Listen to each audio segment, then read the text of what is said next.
Hi, I'm Paul Curtin with Grandmasters Endurance.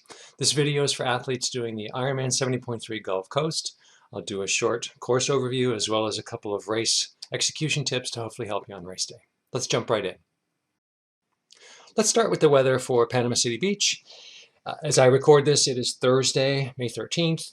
The forecast for Saturday the 15th looks really good. This is going to be a great day to race. It doesn't look like it's going to be too hot. Starting temperature should be around 60 degrees. No excuses for weather being one of the causes of a poor performance. So hopefully you'll race well in this great weather. Look at this.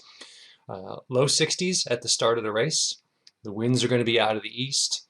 And even at race finish time at 1 o'clock, humidity is going to be very manageable. At 33%, it's going to feel comfortable. It's going to feel like a really good day out there. So I'm very excited for some good weather to get back into racing for 2021. Okay, starting with the swim venue. It's going to follow the same standard that Ironman has, a rolling swim start, which is a couple of athletes, a few athletes, every few seconds to reduce congestion at the start. One of the points to look at for this swim start is, we'll start on the east side here at the beach. You may hit waves at the start of the race. Remember that when there's waves that you have to go swim into, that there's typically only a handful of waves. Like you'll have to deal with maybe 3 or 4 sets of waves. And once you get beyond that initial set of waves, then it starts to get calm again. So we'll go down and swim by several orange buoys. We'll make a right turn at the 2 red buoys and swim to the, I'm sorry, those are yellow buoys at the start. And then we'll return with orange buoys. And if there are waves, you get bonus points for surfing the last few meters into the end of the finish. Okay, the bike course is a very flat bike course, and it looks kind of like an easy bike course. I've never raced down there, but I know athletes tell me that it's very flat. In fact, that elevation, that flatness, if you're not used to riding that aero tuck position for a couple of hours, I'd suggest maybe standing up. Put the bike in a lower gear, crank out 65 RPMs, stand up and stretch for a little bit, and then get back into that aero position. One point to note here as you look at the elevation chart, I think this gain is incorrect. It should be switched with the elevation so that the gain should be 138 feet. Other than that, looks like a pretty clean bike course. You'll have wind out of the east-northeast, which is really going to be a side wind for most of the day. I don't think you're going to feel it very much, so I don't expect wind to be a factor on this course. It's going to be very comfortable out there biking. And a quick look at the run course. There's 135 feet of gain, which isn't that much. It's about 10 feet per mile. That's not a significant change in elevation.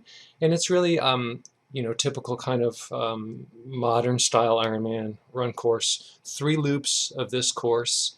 Looking at this map, I'm not exactly sure where these turns are, but do note on this course the water stations. There are 1, 2, 3, 4 or so water stations. Even though it's not going to be super hot, if you're coming from Ohio or other places where you're not used to that warmer weather, you have to drink a lot.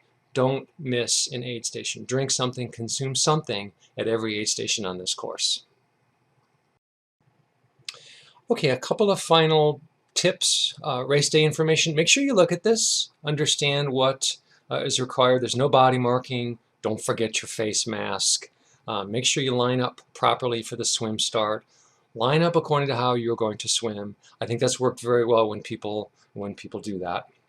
The other thing to keep in mind is on the aid stations of knowing what's there and what you'll take. There are a couple of things on here that I'm not used to taking. Quantum energy squares and fig bars, which I probably wouldn't take on the bike. If you haven't tried them, don't take them. I do like that they have the Morton gels. And same though, if you haven't tried those before during a training event, Morton's a little bit different consistency. It's a weird jelly-like texture, and if you're not used to that, you may not want to try that on race day. Race execution. So on that swim, please seed yourself according to how you expect to swim. Don't swim over people or get swum over by starting in the wrong group. On the bike, Go easy those first 5 miles. Get yourself into a groove. You're going to be pumped from not having biked or raced in a long time, so don't overcook those first 5 miles of the bike, and don't forget to hydrate, especially if you're coming from a northern climate. And on the run, run the first 3 miles a little bit easier, even as slow as 30 seconds per mile slower than what you were planning on as your race time. You can always pick those miles up later on as you go. It's not going to be overly hot. It should be a good day to run. And one final note then on the 70.3 World Championships.